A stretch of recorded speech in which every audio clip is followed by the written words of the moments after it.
everybody, to the Vanguard Podcast Network. This is the Story of Significance channel, and we are joined today by Salonia Harper off of our STUNT team. Say hello to all your fans out there, Salonia. Hi. All right. So Salonia is a junior here, been a part of the team for 3 years. Just tell one at home a little bit about yourself, where you're from, your position on STUNT, kind of a little bit of the basics here before we get going. Cool. I'm originally from the Bay Area, but now I currently live down in Anaheim, like down the street from Disneyland, which is kind of cool. I'm a secondary. I've always been a secondary. I started in high school, but I came from gymnastics, so I didn't know anything about cheer. And then my sophomore year of high school is when they started STUNT. And I loved it because it was way more competitive than cheer was, because my high school didn't offer a competitive team. It was just sideline. Mm-hmm. And it was something that I was actually good at. Every other sport I tried, I was terrible. I tried basketball and that was horrible. So this is the only thing that didn't require anything else but your body. So I fell in love with the sport. Absolutely. And so I obviously know what a secondary is. So, but for everyone else, who might not know what that is, break that down a little bit for us. So you basically have 3 positions. So your back spot is someone that is basically in the back. And then you have a main base who basically does everything for all your spinning skills, holding more of the heavier stunts. A secondary is just a helper, really. All I do is basically make everybody else's job easier and assist whenever I'm needed. But yeah, I don't do anything super cool. Yeah, so you're more involved in catching the baskets and stuff like that versus the throwing part of it, correct? Oh yeah, for sure. Okay, good. Well, thanks for giving us our STUNT 101 intro there. So you, like we said, you are a junior, and you actually have kind of an interesting path to Vanguard. So you decided to come to Vanguard. From what I've been told, is you never even came to campus before you signed on to be a part of the team. And tell us a little bit about that. How did you make such a big decision without ever, driving down and seeing campus? I do that with a lot of things in my life, I think. Okay. I originally was supposed to go to the East Coast, so I've always wanted to go out there. I love it out there, and I applied to a bunch of private schools out there. Mm-hmm. Unfortunately, they were 75, 80 grand, and my family doesn't have it like that. So I don't think a lot of families have that. So right. So I had decided to go to community college.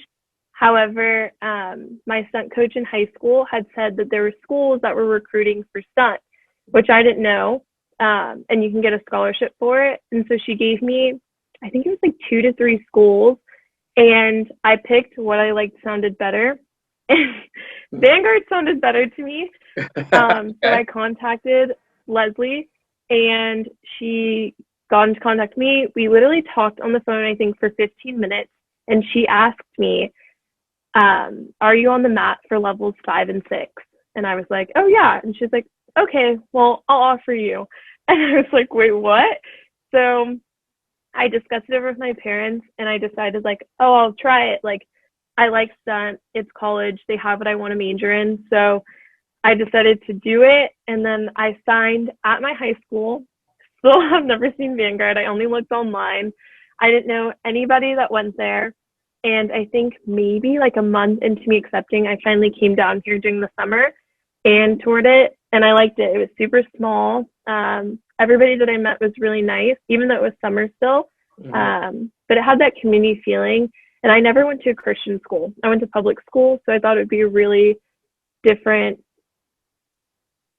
different change, I guess. Mm-hmm. And I liked it. I enjoy my time here. Absolutely.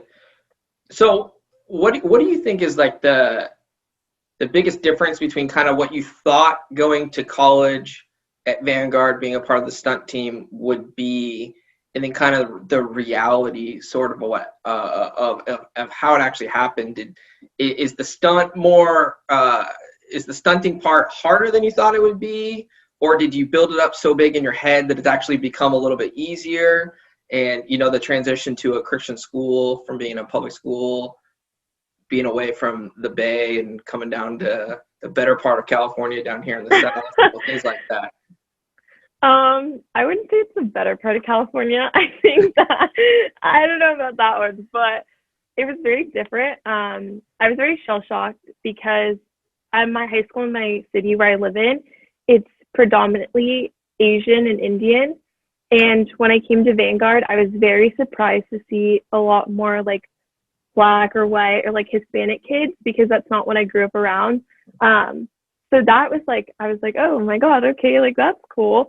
For STUNT, it was not what I thought it was going to be. I'm not going to lie. When I first started, I was like, whoa, okay. Like I came from a team that never lost. Like 3 years, every year I played, never lost, went to nationals. And my first year when I came, because it's still a new sport for Vanguard, there was girls who did not know STUNT. So it was a little bit frustrating, I will admit. I think I almost didn't continue. I was like, oh, I don't think I like this. And I'm not a quitter. So I committed, and obviously I must like it still because I'm still doing it.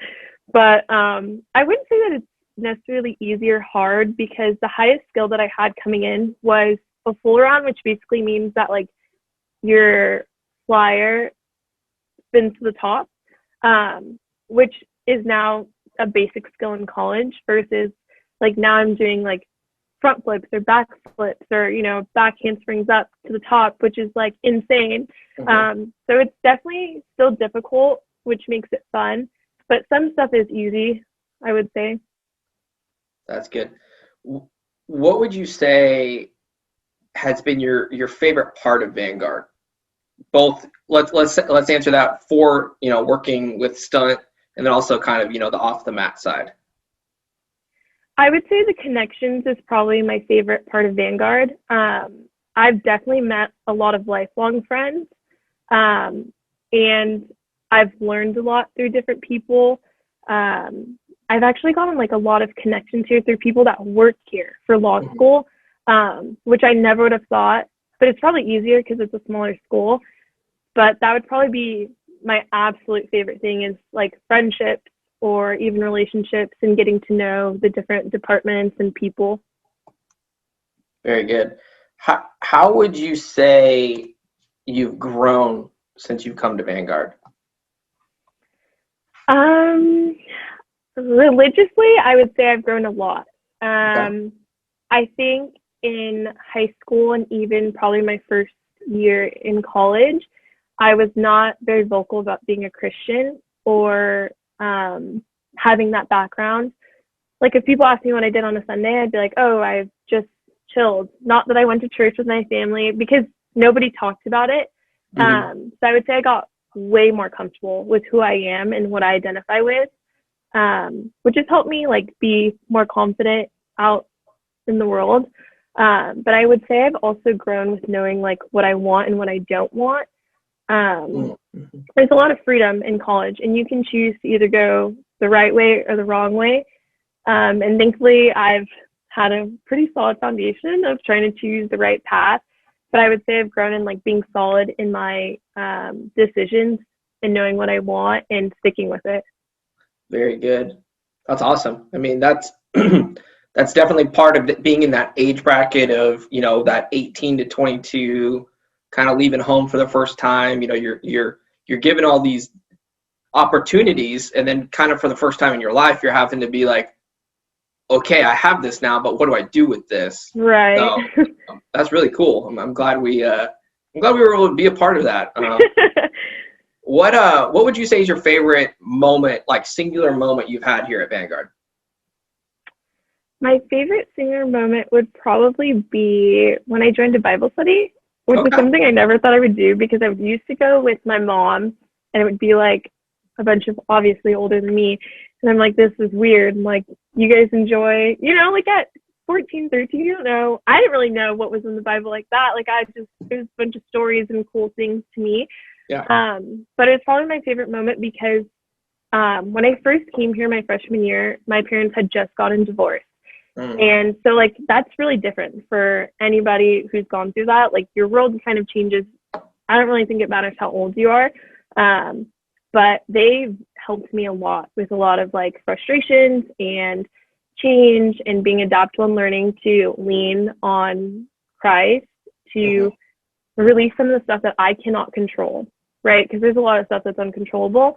So yeah, I would say that. That'd probably be my favorite moment. I met a lot of different girls, and interesting enough, the guy who led it was only one guy. It ended up being like 9 girls, which sounds super weird, but he had so much insight that like I still think about now that I'm like, whoa, like I can apply that to other people and myself. That's awesome. I'm actually surprised. I thought you were going to say, going to Oklahoma and the national tournament. So that's what I was prepared for. But that was cool too. That's number 2. Okay, that's number 2. So, kind of, we're in a COVID world right now. Your sophomore season kind of got cut short after 3 or 4 games. So it was really your freshman year, right, where you guys went to Oklahoma.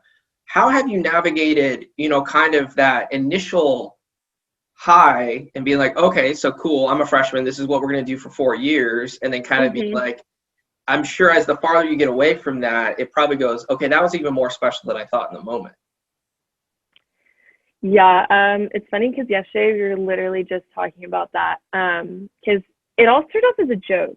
I don't know if anybody knows that, but we had a board and Coach made us write down like different goals, and she had put like nationals, and I was like, yeah, sure, whatever. Like no one, we're not going to nationals, and we did. And I still do ride the high because it was so fun. Being around these teams that like you see on Instagram, and then you can meet them in person, you can see them actually play, and they're just as good as they are, with a pre-recorded video, was really cool. I think I use that kind of as my fuel because hopefully maybe this year they might do something small. Maybe it might not be in Oklahoma. Maybe it might be like a district thing or division thing. But yeah, I do want to live that out one more time. I want a ring. Like, let's be honest. Nobody wants to lose. Nobody wants the tie thing. If they're keeping score, you want to win, right? Exactly. Of course. I'm very competitive. I want a ring. So maybe if I have to stay another year or something. Definitely. So, I mean, I still feel like that was like last week, where I think we won, 13 or 14 games in a row, a couple huge double, triple, quadruple overtime games. And then that's the gnarly thing about STUNT is only 4 teams make the national tournament, So like some of our other teams, they're one of 32, one of 64, things like that. But, you're elite with the way STUNT is. As it's a growing sport, it's smaller on that front. So you mentioned kind of before we started recording that you're planning to graduate as a junior, and that was kind of the plan coming in. So that wasn't necessarily a COVID thing that impacted that. But what was it about coming in that made you want to map it out for 3 years and kind of do it what some would say is a little bit quicker than normal? I don't like school. I like sports. I don't like school. It's not that I'm like bad at it. We spend like literally our whole lives learning about stuff that we don't want to, and then you get 4 little years where you can like finally focus in on what you want to. I did not know that I wanted to be a lawyer maybe until like 3 or 4 years ago. And when I started breaking it down and looking at schools, looking at jobs, looking at like how long it takes, I was like, I don't want to be in school for 7 years.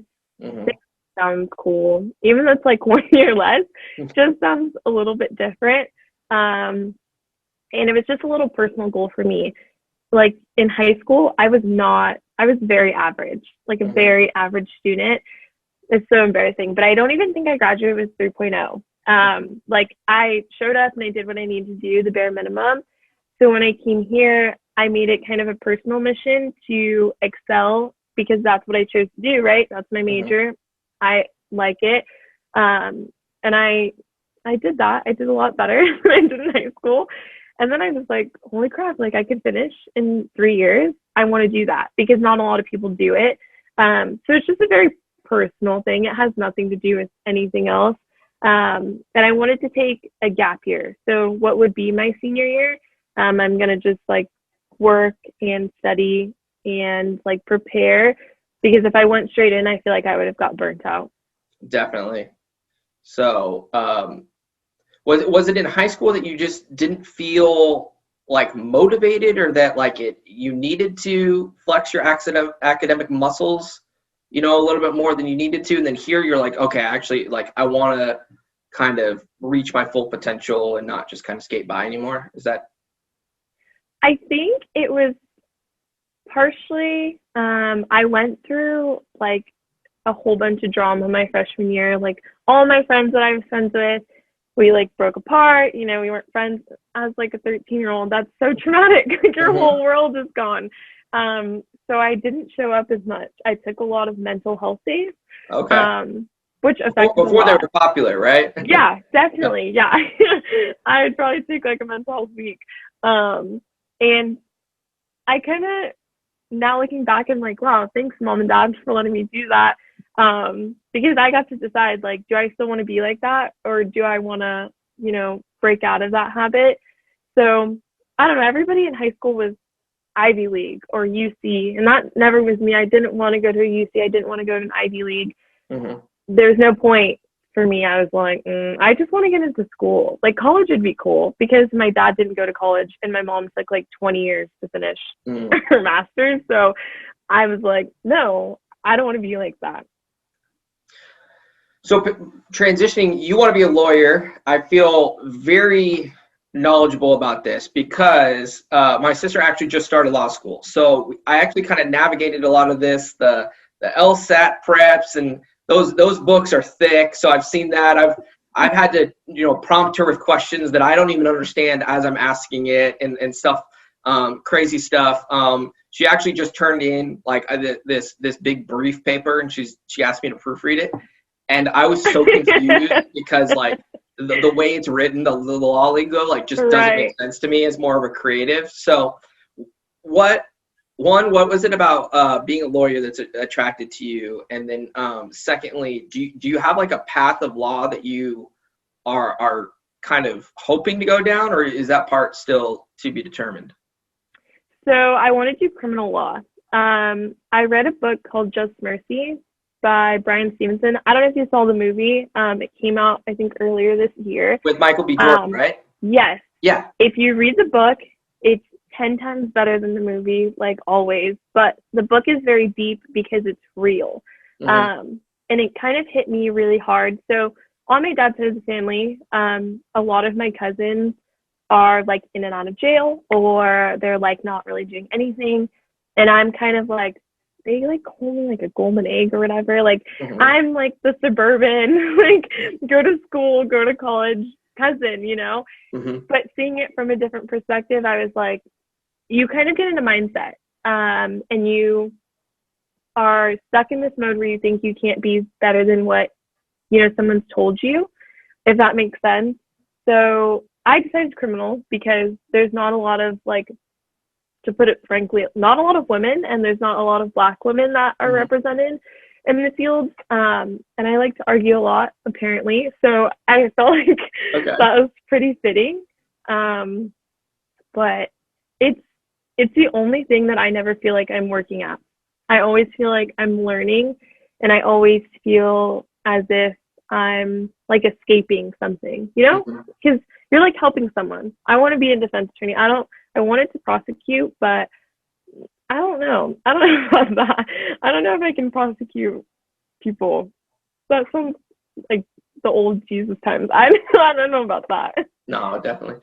Is there a favorite like class or project or something that you've had here at Vanguard that has kind of, allowed you to kind of push forward into, wanting to be a defense attorney? I would say 2 classes. I took constitutional law with David Vasquez my freshman year, and I literally was like a little nerd. I did all the reading and I fell in love with it. I was like, oh my gosh, like reading briefs and reading like all of that is so interesting to me. It makes sense to me. So it kind of made me dig deeper. And then I took a legal aspects class with Dr. Gray, and he was a lawyer. He was a defense attorney, and just his persona and like how he taught the class, I liked it. It made me like reaffirm that I wanted to do that. Because I'm not an A student, okay? And I got an A in both of those classes. So it's because I was genuinely interested in it. It wasn't just like let me get this over with. But those two probably definitely solidified it. Yeah, it becomes more of a passion rather than, I get to do this versus I have to do this. So have you thought at all about, possible schools you want to go to or anything like that? Have you reached that far? Yeah? Okay. Oh, yeah. If I could get into Stanford, nobody could tell me anything. I would literally probably but I would like to go there or NYU or Columbia, Georgetown, or even Howard. I'm kind of interested in going to the East Coast. So anywhere really over there. In California, there's actually not that many law schools that are like accredited. So I would have to get into like Stanford or Berkeley or UCLA. It could happen, but I really don't know. Yep. My sister ended up going to Minnesota, Southern California girl, thing like that. So, I think it was, October 5th, she sent us a picture of like, it snowed today. And it was like 85 degrees here. And I was like, whoa. Because, when I went out there during summer, it was, it was super hot, super muggy out there. And so it kind of caught me off guard. So we're wrapping down, we're finishing the fall semester here. You guys are on the mat, but we have to do all the COVID testing, the social distancing, wearing of masks, all that stuff. Some of the off the mat stuff, the team bonding, unfortunately we weren't able to do. What's it been like? What's the positives? What's the negatives? How has it affected? It's actually made it a lot harder to bond with the team. Definitely. You are hitting all the things that I literally talked about yesterday with Coach. Basically, in the beginning, we separated into 2 groups. So for maybe a month or 2, we only knew, right? 12, 15 other girls. And then we finally got the go ahead to be all together. And it kind of took a little while because it was re-meeting everybody all over again. However, this is probably the most talented team that I've seen. And we work together so well. Literally, how fast people are grasping concepts and skills and putting them together and then executing that on the mat is way faster than any of the other years that I've experienced, which is crazy because you would that's not what I would think with COVID. And I think that we've all committed to ourselves that we're in it. Whatever happens, we're going to do it. I know at first I was very on the fence because nobody knew really what COVID was or is, how is it going to affect it, what happens if somebody gets it, the whole protocol about it. And I actually feel safe. I don't feel like I'm going to get COVID or I'm at risk. And I don't think any of the other girls do. And it kind of created a barrier of when you have the time to practice, don't waste it. Which is really nice because 2 hours goes by really fast. But you can also spend almost an hour goofing around and not doing anything. And it's quite the opposite. We get a lot done. Yeah, I think I was in there earlier this week and you guys were working on a level 8 or 7 or something, which 7 would not. I don't think we hadn't gone above 5 or 6 before, right? Right. Yeah. Yeah. And the stunts are getting harder, not that they're getting easier. That it just, proves the talent and the teamwork that we have on the mat there. So, as you kind of think towards the holidays and kind of switch off the gear of studying legal briefs and practicing and catching girls in baskets when they fall, what are you kind of most looking forward to with the holidays here coming up? So this year, usually I would spend Christmas Eve with my dad and like his side of the family, and we would do like home dinner and hang out, and then we're like allowed to open up one present. And then on Christmas Day, we'll go with my mom to my grandma's, and then like her whole side of the family, we just hang out the whole day, eat food, play games, watch TV. But this year, both sides of the family have decided that, like with COVID, that we're going to keep it small. So I'm actually looking forward to that because I'm going to spend Christmas Eve with just my dad and my sister. And then, we'll hang out and watch a movie and have food and just like enjoy each other's company. And then with my mom, me and my sisters will be over there and we'll just do the same thing. I think that's what I'm looking forward to. So it's kind of a new tradition. I think we're going to build gingerbread houses, which my mom hates, which is why I'm super excited to do it because I know she's going to get mad. We got a tree over Thanksgiving break, and usually my dad does it, but this year, right, they're not together. So it was me and my sisters and my mom that tried to tie the tree down. A mess. It was literally a mess. We were like yelling at each other in the parking lot, and like I just couldn't stop laughing because this is ridiculous. Like this shouldn't take an hour to do this. So I guess things like that I'm looking forward to, new beginnings. That it's like it's bittersweet, but I like it. Definitely. So you guys are real tree families. Oh yeah. Right? Okay. I come from a fake tree family, and it's actually my fault. The story goes that when I was like 2, I was like riding my little like tricycle in the house or whatever, and just like made like a beeline right at the base of the tree and like knocked it over, and it was like dying, and there was needles everywhere. And they said that there was like needles in the carpet. This is back in the day of like shag carpet, Oh my gosh. They said that there was needles in there for like 6 months. And so they were like, never again. Tree. But it actually is kind of cool now because, they have them where they come pre-lit now. Yeah. So you can pop up a Christmas tree pretty quick now. But at one point in my life, I do want to kind of like go out, pick a tree, like have some guy in, big flannel, jacket and some weird beard, cut one down for me, for real. So it's super fun. Yeah. But I don't think there's a lot of lumberjacks hanging around in Costa Mesa, so might have to make some moves to pull that off. Right. Do you have a favorite Christmas movie? Or like maybe not one that like you love, but like that you always get stuck watching because your mom loves it or something like that. A Christmas Story. Okay. You'll shoot every year. Yeah. Every year. My dad literally, like when it starts, like December 1st, December 30th at like 11:59. That is when like the movie comes on. It's like that's crazy. I like it, but I think I don't like it as much anymore because he plays it so much. Yeah. But that is like the go-to. Yeah, mine's Elf. It's a little newer, but I don't know. It just makes me laugh, even though when you know everything that's coming up. So yeah. No problem on that. So I was told I have to ask you one specific thing before we go. So I asked a couple of your friends, and one said that your favorite food is sushi.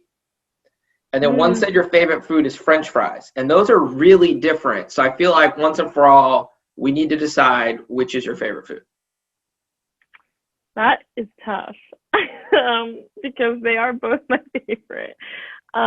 It's not, but they can't go together on a plate. That's the tough thing. Yeah, they can. Oh, yeah, they can, because you can put fries and you can put like poke, which is sushi, on top of the fries and eat it. It's super good. They're called poke fries. It's like the best of both worlds. Okay. But I'm gonna make you pick one. Oh, it's sushi. I can Okay. eat sushi like every day, every year, all the time, breakfast, lunch, and dinner. I would also say I think sushi is a tiny bit healthier for us. We should probably focus on eating a little more sushi and less French fries, right? French fries are. This is a guy that loves French fries. I'm like, I love both of those things. So, but like, It is more healthy. yeah, very good. So, well, thank you so much for joining us here on Stories of Significance. It's an honor to sit down and talk with you. Just wishing you and your family a very Merry Christmas and a Happy Holidays. Thank you. Thank you.